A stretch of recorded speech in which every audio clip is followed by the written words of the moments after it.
Bonsoir, comment allez-vous? Alors, je viens aujourd'hui vous faire des petites recommandations pour le challenge Romantasy et j'ai sorti 40 000 livres et encore je me suis retenue parce que je regardais dans mes bibliothèques un petit peu ce que je pouvais vous recommander, etc. Et je me suis retenue parce que là c'est trop, je les ai tous sortis, sinon je sortais toute ma bibliothèque, donc voilà. Et donc c'est parti tout de suite pour cette vidéo recommandation pour le challenge Romantasy. Au niveau des recommandations, déjà vous pouvez aller voir ma vidéo pile à lire qui est en train de se uploader maintenant, mais elle doit être en ligne. Déjà voilà, il y a ma palle à moi si jamais ça peut vous donner des idées. Ensuite j'essaye de reposter le plus possible sur ma story quand les gens me taguent dans leur pile à lire. Donc en fait j'ai fait des petits visuels sur Instagram où vous pouvez mettre tous les petits livres de votre pile à lire et je les reposte sur ma story, donc vous pouvez aller voir dans mes stories Instagram. Comme ça peut vous faire des idées. Moi j'ai découvert des livres aussi qui rentraient dans certaines catégories, je me suis dit ah oui c'est vrai. Et donc voilà, si vous voulez encore des idées aussi, n'hésitez pas à aller voir sur Instagram dans le hashtag challenge Romantasy. Il y a des gens qui ont fait des pales en vidéo aussi, je vais essayer de vous partager ces vidéos, etc. Donc voilà, si jamais vous voulez des recommandations, il y en a déjà beaucoup, mais donc c'est parti pour cette vidéo où je vous recommande encore une fois tous mes favoris. Première consigne, c'était Enemies to Lovers. Il y a vraiment tout qui rentre dedans, je suis choquée, mais donc voilà. Donc à Cotard ça rentre, voilà, un palais d'épines et de roses. Et j'y repensais, je me disais le tome 1 rentre totalement, c'est aussi un Enemies to Lovers, parce que le tome 2 est un vrai Enemies to Lovers, le tome 1 en est un aussi, un petit peu. Oui franchement c'en est un. Oui quand on réfléchit à la relation, oui, c'en est un aussi. Donc vous pouvez commencer par le tome 1, c'est Enemies to Lovers. Ça rentre, c'est une romantasy, ça rentre aussi dans Femme Badass, dans plein de trucs, mais donc voilà déjà ça. On a également ce genre de Bitolite parce que quand on y pense, Mercy Thompson c'est une jeune femme qui est coyote-garou et qui est garagiste, et son voisin c'est un loup-garou, et en fait les loups-garous et les coyotes-garous ils sont pas faits pour s'entendre, normalement ils s'aiment pas trop, n'empêche que ils vont quand même et donc c'est aussi un Enemies to Lovers parce qu'ils sont censés ne pas s'entendre aussi, donc ça marche. Là aussi gros Enemies to Lovers, The Petit Changeling, c'est aussi de la Bitolite, donc de Nalini Singh. Je viens de penser qui est une autrice de couleur aussi si jamais vous cherchez pour la catégorie avec des auteurs de couleur. Donc là vraiment c'est deux espèces opposées, on a les psys qui sont des espèces, des humains mais qui ont des pouvoirs psychiques et qui n'ont pas d'émotion, voilà, qui ne ressentent rien et qui peuvent avec leur cerveau déplacer des trucs ou s'envoyer des pensées, voilà, ils ont des gros pouvoirs psychiques mais ils ne ressentent rien. Et on a les changelings qui sont des humains qui se changent en animaux et qui sont vraiment à fond dans les sentiments et etc, qui ont besoin d'amour, et donc ils sont vraiment ennemis. Et là on va avoir une psy qui va fricoter avec un changeling, donc c'est vraiment Enemies to Lovers. J'ai sorti Wicca, donc ça c'est mes tomes en anglais mais la couverture française ressemble à ça. C'est un peu comme à Cotard, disons que le premier couple c'est pas tellement Enemies to Lovers mais ça compte dedans. Toute la saga en elle-même est un Enemies to Lovers, et donc si vous voulez commencer cette saga vous pouvez. Et c'est totalement une romantasy aussi puisque on est dans notre monde, on est aux États-Unis avec une jeune fille qui s'appelle Morgan qui vit normalement dans son lycée, etc.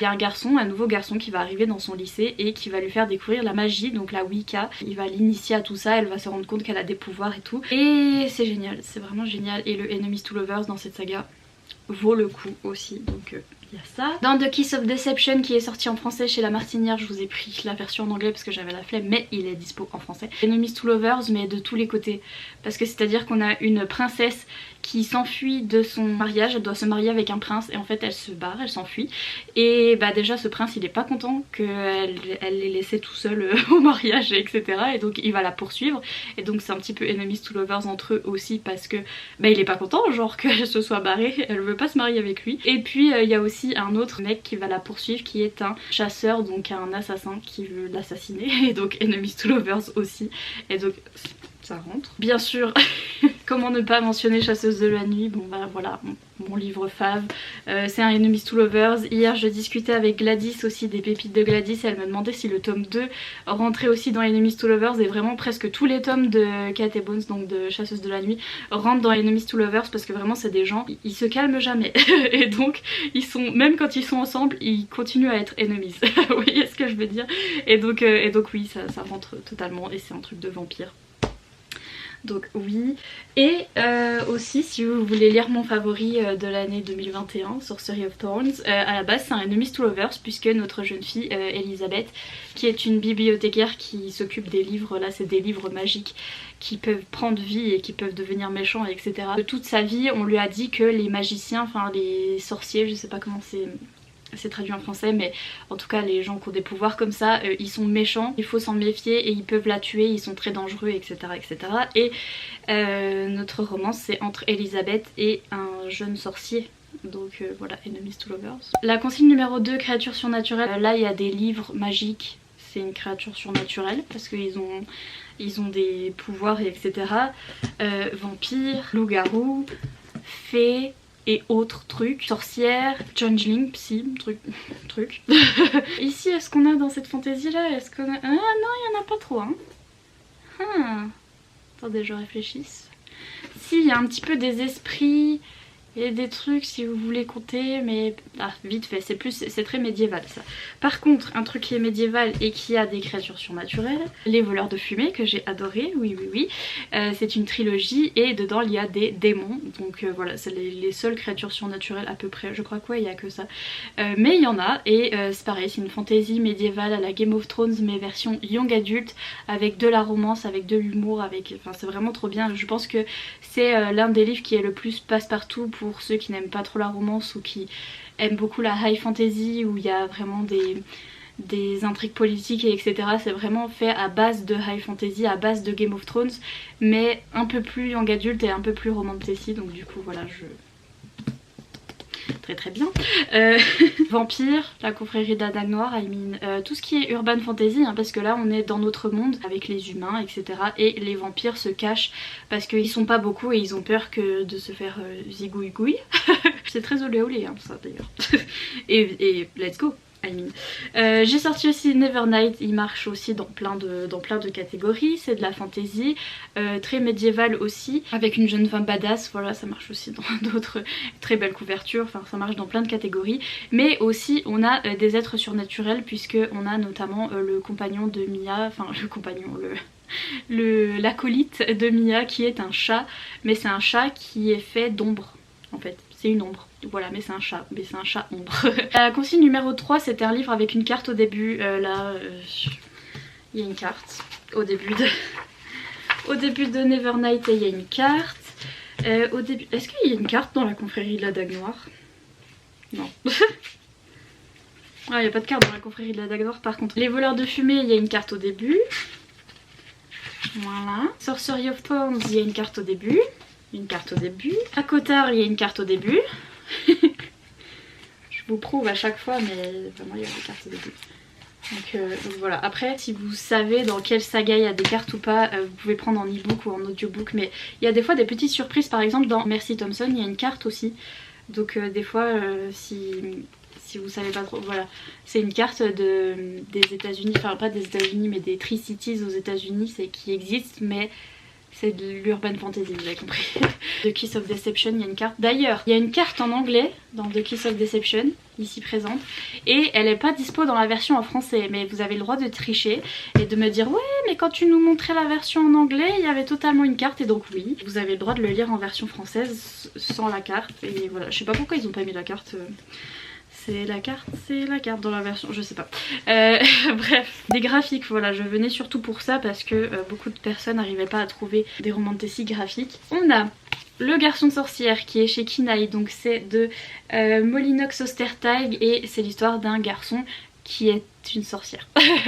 En fait c'est que dans son monde à lui les garçons doivent être des métamorphes et les filles sont des sorcières et c'est comme ça, Et sauf que lui il veut développer ses pouvoirs de sorcière, il veut devenir sorcier, du coup il devient pas du tout métamorphe, il développe pas du tout ces pouvoirs là et donc du coup il va un peu changer les choses. Il n'y a pas forcément de romance, mais je vous ai dit pour les personnes asexuelles ou aromantiques, on prend la romance dans le sens l'amour, donc les relations humaines etc, humaines et autres d'ailleurs, puisque c'est pas vraiment des humains, c'est des sorciers et des métamorphes. Il y a des très belles relations d'amitié, je sais même plus s'il n'y a pas une petite romance à l'intérieur ou pas, mais il doit y en avoir d'une manière ou d'une autre, mais en tout cas il y a des très belles relations d'amitié. Ici On a un petit fantôme dans Sheets de Brenna Tumblr. C'est une petite créature surnaturelle, c'est un petit fantôme. Et pareil, il y a une très belle relation d'amitié à l'intérieur et donc ça rentre, c'est l'amour en général. Strawberry Moon, c'est vraiment the romantasy, c'est-à-dire qu'on a vraiment une romance entre une jeune fille qui est une sirène et un jeune garçon qui étudie au campus, etc. Et la sirène rêve de faire ses études avec les humains et donc elle va arriver au campus, elle va commencer à faire ses études, etc. Et en fait, elle va pas pouvoir s'empêcher de tomber amoureuse de ce garçon et de lui révéler son secret et donc voilà, c'est un mélange entre du texte, de la BD et des illustrations et donc c'est un graphique, voilà. Fangs, pareil, c'est un graphique romantasy parce qu'on suit une jeune femme qui est une petite vampire et un jeune homme qui est un loup-garou et en fait c'est leur vie au quotidien en tant que couple, voilà, ils se rencontrent dans un bar et ils sortent ensemble et on voit tout des petites scénettes de leur vie qui sont hyper rigolotes parce que voilà, ils ont un mode de vie différent et c'est pour faire de l'humour, etc. Il y a des références à Twilight et des trucs comme ça et c'est hyper rigolo. Et donc c'est une romantasy. Encore le genre de jeunesse aussi que vous pouvez mettre, Pillow of the Woods, qui a été traduit d'ailleurs, je crois qu'il est aussi chez Kinaï. C'est Pilou des Bois de MK Nguyen qui est aussi une autrice de couleur. C'est pareil, il y a une super petite relation d'amitié entre une petite fille qui est, donc là c'est une petite fille qui s'appelle Willow et qui va partir dans la forêt et qui va se perdre et elle va rencontrer une petite fille qui s'appelle Pilou et qui est en fait un esprit de la forêt, donc elle n'est pas tellement humaine. Donc c'est là que vient le côté un petit peu fantasy. Ils vont lier une amitié, vraiment c'est hyper chou et donc... voilà, ça compte aussi comme romantasy. Le cercle du dragon T aussi, il compte pour plein de trucs, belle couverture, personnage de couleur à l'intérieur, donc c'est de Kay O'Neill, personnage LGBT aussi à l'intérieur, enfin bref, il y a beaucoup de représentations. Et pareil, c'est de la romantasy parce qu'on a des petits dragons T comme ça. On a une très belle histoire d'amitié entre ces deux jeunes filles. On a même des petites histoires d'amour à l'intérieur entre les adultes, etc. Et donc ça rend tout à fait... Il est tellement beau. Je sais pas si vous regardez. Mais c'est tellement magnifique, c'est tellement beau. Donc de la romantasy, c'est tout à fait de la romantasy. Au niveau des mangas, donc je voulais vous dire que bah, pareil, vous pouvez intégrer tout ce qui est petit jeunesse, etc. Donc le renard et le petit tanuki, c'est ça. De Mitagawa, d'ailleurs j'aimerais trop le lire celui-là, il faut que je le lise. Parce que pareil, petite relation, il me semble que c'est une relation d'amitié entre ces deux-là qui sont... Et c'est même enemies to... enemies to friends, on va dire, parce que je crois qu'ils sont censés se détester, etc. Et en fait ils deviennent amis et c'est vraiment mignon. Et pareil, c'est de la fantasy parce que c'est des animaux qui parlent et qui sont imaginaires, donc ça marche. J'ai plein de petits mangas comme ça qui sont des mangas romantiques mais avec des vampires, donc ça c'est Rose and Blood de Kashiru Ishizue, c'est en français, hein, c'est chez Pika. C'est une jeune fille qui arrive dans un manoir et qui va devoir faire le ménage, je crois, dans le manoir, je me rappelle plus très bien, et elle va rencontrer 4 garçons qui vivent dans ce manoir et qui sont des vampires et voilà, ça marche, romantasy. Ça aussi c'est de la romantasy LGBT en plus, donc c'est Les sorcières de la fin du monde de Kujira, c'est chez Akata. Et donc c'est 2 petites sorcières qui sont dans une école de sorcières. Cette jeune fille là, elle est nouvelle à l'école des sorcières et elle vient du monde des humains. Normalement les sorcières restent vraiment dans le monde des sorcières et dans l'école des sorcières, etc. Et cette jeune fille là a grandi chez les humains en ne sachant pas qu'elle avait tous ses pouvoirs et d'un coup elle va se retrouver dans une école de sorcières pour explorer ses pouvoirs, etc. Et elle va rencontrer une autre jeune fille et vont tomber amoureuses et de la romantasy. Ça aussi c'est tout à fait de la romantasy si jamais vous ne saviez pas, donc c'est Flowers for Vincent, donc bah Flowers for Vincent de Cherryuki, voilà, et c'est chez H2T, donc Pika mais édition H2T. On dirait juste un petit contemporain avec un truc de fleurs, etc. Mais c'est vraiment de la romantasy, c'est vraiment The Vampire Diaries. Voilà, quand je l'ai lu je me disais c'est The Vampire Diaries en manga. Et vraiment c'est ça, je peux pas vous dire autrement, ça ressemble trop à The Vampire Diaries. Et donc vous allez voir, il y a des créatures un petit peu surnaturelles, etc. Et donc c'est totalement de la romantasy celui-là. Sinon en yaoi il y en a 3 milliards, tout rentre. Genre j'ai envie de dire même l'Omégaverse ça rentre aussi, c'est de la fantasy. Donc ça rend tout ce genre de manga comme ça. J'avais lu celui-là où c'est à moitié des furries. C'est genre il a juste des oreilles, je sais plus quoi, et lui c'est un lapin, il a juste les oreilles et la petite queue et je sais même plus s'il se transforme totalement ou pas, mais bref. Ça rentre, ça pareil, je crois que c'en est un où c'est de la romantasy, fantasy, parce que je crois que le mec là, il est je sais pas trop quelle créature encore. Tout ce qui est Omégaverse, ça rentre, ça c'est anti-alpha, je crois qu'il est à l'envers, et donc voilà, ça rentre.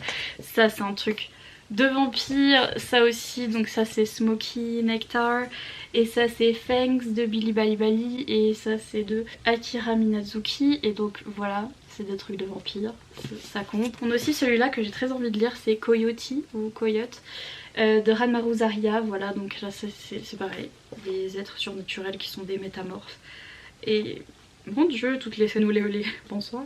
Mais c'est de la romantasy donc ça compte. Donc voilà pour les graphiques, vous pouvez adapter les règles selon ce que vous aimez lire et ce que vous avez déjà dans votre palle. Il y a vraiment moyen, moi j'en ai découvert plein, je me suis dit ah bah oui ça c'est de la romantasy, tant qu'il y a une relation d'amour, que ce soit fraternelle, amitié ou vous voyez ce que je veux dire, des relations entre les personnages, on peut même mettre du jeunesse, on peut tout mettre. Et tant que il y a un élément fantastique fantasy, bah ça rentre. Aussi le numéro 5 c'était une femme badass, I mean tout ce que je viens de montrer. On a mon amoureuse Elisabeth dans Sorcery of Thorns, elle a carrément une épée. Donc je sais pas quoi vous dire d'autre. On a toutes les héroïnes de Beetle It, donc Mercy Thompson, elle a pas d'épée mais elle a une clé à molette et c'est un autre kink. On a Akota. On a Psy Changeling, pareil, elle a pas d'épée mais elle est hyper forte avec sa tête et elle peut tuer quelqu'un juste en y pensant. Donc oui. Dans Wicca elle est hyper badass parce qu'elle a des pouvoirs de sorcière et elle est hyper badass. Kiss of Deception, c'est une princesse qui s'évade de son mariage et qui renverse tout, genre elle mène la guerre elle-même et elle renverse le pouvoir et c'est elle qui dirige et etc. Et bref, la plus badass. De toute façon toutes les femmes sont badass parce que être une femme c'est compliqué dans tout, même dans les fantaisies, et donc déjà être une femme c'est être badass. Numéro 6, auteur ou autrice de couleur ou avec un personnage de couleur, et donc là aussi si vous aviez pas trop d'idées au niveau des recommandations je vous en ai montré quelques-uns.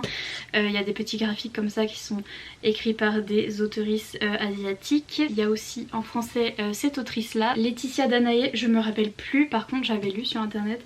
Elle a des origines, je ne sais plus si elle a des origines africaines et je ne sais plus. Mais en tout cas cette fantaisie là contient des personnages de couleur puisque c'est de la fantaisie basée sur les mythes africains. Tous les livres de Laetitia Danae rentrent parce qu'elle a aussi écrit Rosen aussi qui est une fantaisie orientale, enfin plein d'autres livres, et c'est une autrice de couleur. On a plein d'auteuristes de couleur en VO, donc on a Chloé Kong qui a écrit This Violent Delights, donc ça c'est une romantasy asiatique donc qui se passe en Chine et qui est un peu un retelling de Roméo et Juliette et avec la mafia et je sais plus trop quoi, et il y a des pouvoirs de la fantaisie mais donc ça compte aussi pour les livres en anglais. Pareil, un livre en anglais et avec un personnage de couleur, Legendborn de Tracy Dion, une jeune femme noire qui est à l'université et en fait c'est un retelling de la légende arthurienne, un peu comme Guenièvre, comment ça s'appelle là, du prix de Guenièvre. Donc voilà, pareil, je sais pas, c'est un truc un petit peu Dark Academia où elle est à l'université et où elle est trop badass, elle a des pouvoirs. Voilà. On a ce genre de livres qui viennent de sortir chez De Saxus aussi, donc Le Chant des Sans-Repos de Rosanne A. Brown, et donc qui est une fantaisie inspirée de mythes africains aussi, et donc voilà, qui contient des personnages de couleur et cette magnifique couverture. Et c'est aussi une fantaisie. On a ce genre de fantaisie aussi de N.K. Jemisin, ils ont été traduits tous les N.K. Jemisin je crois, qui est une autrice noire américaine et qui écrit de la high fantasy, et il y a un petit peu, bon déjà la romance, tant qu'il y a des histoires d'amitié etc ça compte, mais il me semble que dans celui-là, dans cette saga là, il y avait une romance polyamoureuse en plus. Il paraît que c'est compliqué, c'est de la fantaisie compliquée, mais c'est de la fantaisie avec des personnages de couleur et une autrice de couleur, donc ça marche tout à fait. On a aussi La Cité de Laiton de S.H. Chakraborty chez De Saxus, encore une fois, qui est une fantaisie qui reprend les mythes du Moyen-Orient. Voilà, je vais vous en citer un juste après. Celui-là est Latsue de Darcy Little Badger, qui est une jeune femme indigène. Il y a des personnages de couleur qui sont indigènes aussi. Et donc celui-là je l'avais sorti pour la catégorie d'après qui est LGBTQIA+, parce que on a une jeune fille qui est asexuelle, il me semble qu'il y a de la représentation pour de la sexualité. C'est une jeune fille qui voit les fantômes. Et on est d'ailleurs dans un monde où tout est normal, genre les fantômes c'est normal, les loups-garous c'est normal, les vampires c'est normal, tout le monde est au courant qu'il y a des créatures surnaturelles, et donc elle voit les fantômes et tout le monde lui dit ok. Et en fait je crois que c'est son cousin qui va se faire assassiner et qui va revenir en fantôme lui dire écoute faut que tu résolves le mystère de mon assassinat. Et donc voilà, et elle a un petit chien qui est un chien fantôme. Magnifique. Incroyable, donc voilà, mais c'est un livre en anglais, par contre il n'a pas encore été traduit, mais du coup vous pouvez le lire en VO si vous voulez, pour la catégorie des livres en VO. Nevernight, Mia est bisexuelle. Les voleurs de fumée, il y a une romance MM à l'intérieur. Dans Sorcery of Thorns, je vais le retrouver. On a de la représentation pour personnages bisexuels et personnages asexuels. Je vous ai sorti aussi, j'ai tellement de livres partout. Je vous ai sorti aussi celui-là, Les Portes Perdues de Shannon McGuire, que j'avais lu en anglais et qui a été traduit il y a pas longtemps en français, je suis trop contente. Qui est totalement de la fantasy aussi parce que c'est des enfants qui traversent des portails. On dit pas des portos, hein.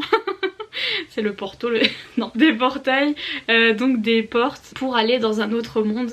Et en fait après là on les suit dans une école quand ils reviennent de ce monde là et qu'ils reviennent dans notre monde, soit qu'ils ont été chassés, soit qu'ils ont voulu rentrer pour telle ou telle raison. Et donc ils se retrouvent dans une école où ils essayent de se réhabiliter et de se réhabituer à notre monde. C'est une saga hyper spooky, très ambiancée, très thriller pour ceux qui veulent participer au challenge mais qui adorent lire du thriller et qui adorent lire ce genre de livres sombres. Vous pouvez totalement faire rentrer plusieurs livres de thriller à l'intérieur. Je vous dis, quand il y a une bonne relation d'amitié, une relation fraternelle ou tout ce que vous voulez, ça marche comme amour, romance, vous voyez. Et tant que c'est un petit peu fantasy, donc là c'est de la fantasy. Même je vous dis, quand il y a des thrillers qui sont un petit peu paranormaux, ça rentre aussi à l'intérieur. Et puis là notre personnage principal est asexuel et il y a plein de représentations tout au long de la série. Donc voilà. Vous pouvez aussi lire l'un de mes favoris, Strange Grace de Tessa Gratton, qui est une autrice lesbienne et à l'intérieur il y a une relation polyamoureuse. Et c'est que en anglais, donc si vous voulez lire en VO, voilà. Mais pareil, c'est une ambiance très spooky et très fantasy avec un démon, et etc. Et ça marche. Ensuite, belle couverture, j'ai même pas sorti autre chose parce que je veux dire toutes, genre j'achète pas de livres qui soient pas beaux. Parce que pour moi tous les livres sont beaux déjà. Tous les livres sont beaux. Genre magnifique couverture. Genre toutes. Donc littéralement tous les livres rentrent dans cette catégorie. C'est juste, je pense pas que vous ayez de mal pour cette catégorie là, littéralement tout rentre dedans. That's what she said. Un livre soit en VO anglais, soit traduit de l'anglais, je vous en ai montré plein en VO déjà. Voilà. Traduit de l'anglais, ça c'est traduit de l'anglais par exemple. Percy Thompson c'est traduit de l'anglais. Sorcery of Thorns, il est dispo en français, c'est traduit de l'anglais. Ça y est, mes livres sont en train de tomber. Magnifique, fantastique. Traduit de l'anglais. Au niveau des graphiques, traduit de l'anglais. Fangs, traduit de l'anglais. Akotar, c'est traduit de l'anglais. Wicca, c'est traduit de l'anglais et vous pouvez le lire en anglais aussi. The Kiss of Deception a été traduit aussi de l'anglais. Enfin voilà, je pense que vous pouvez trouver tous les deux Saxus que je vous ai montré, tous les Bitolita que je vous ai montré, tout ça c'est traduit de l'anglais. Nevernight, Les Voleurs de Fumée, c'est traduit de l'anglais. Enfin en fait, à peu près tout sauf le seul livre français que j'ai. C'est le livre de Laetitia Danaé qui est une autrice française. Mais à part ça, je sais même pas si j'ai des livres en français à la base. Il y en a pas beaucoup. Mais donc voilà, il y a de quoi trouver. Voilà. Et enfin, la dernière consigne, c'était le favori d'un booktuber, d'une booktubeuse, d'un bookstagrammeur, bookstagrammeuse, tiktoker, tiktokeuse. Et bah là pareil, je veux dire, je vous ai montré tous mes favoris. Vous avez tout à fait le droit de lire Sorcery of Thorns, vous avez tout à fait le droit de lire mes Bitolita préférés. C'est bizarre de dire vous avez le droit de lire mes Bitolita. Bref. Il y en a qui sont des favoris internationaux, genre tout le monde et leur mère adorent Akotar. Donc ça passe tout à fait. Tout est fini entre nous. Non vraiment tout marche, ça c'est un de mes favoris. Nevernight c'est un favori pareil de tout le monde et leur mère, donc ça marche.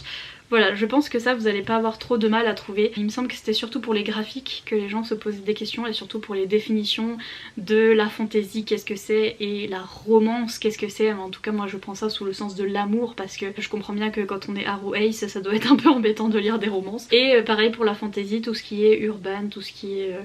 Vous avez le droit de tricher avec la science-fiction aussi parce que j'ai Iron Widow qui me regarde là de loin et qui est de la science-fiction et qui est une autrice de couleur aussi et personnage de couleur à l'intérieur. Ça ressemble beaucoup à de la fantasy même si c'est de la science-fiction et oui ça fait partie de l'imaginaire. C'est quelqu'un qui m'a dit ça en commentaire, c'est vrai il y a le domaine de l'imaginaire on va dire. Donc vous avez le droit de tricher un petit peu avec ça aussi. c'est possible. Mais donc voilà pour mes petites recommandations, j'espère que ça vous aura donné des petites idées. Mais donc sur ce je vais faire ma miniature, je suis en train d'empiler les livres pour faire une miniature. Et pour l'emoji de la vidéo c'est toujours les emojis du challenge Romantasy. Donc le petit cœur avec les 2 étoiles, la dague et le petit emoji chien, voilà si vous voulez trouver. Sur ce je vous laisse tranquille, je vous fais plein de gros bisous et je vous dis à bientôt dans une prochaine vidéo. Bye. Oh, écoute.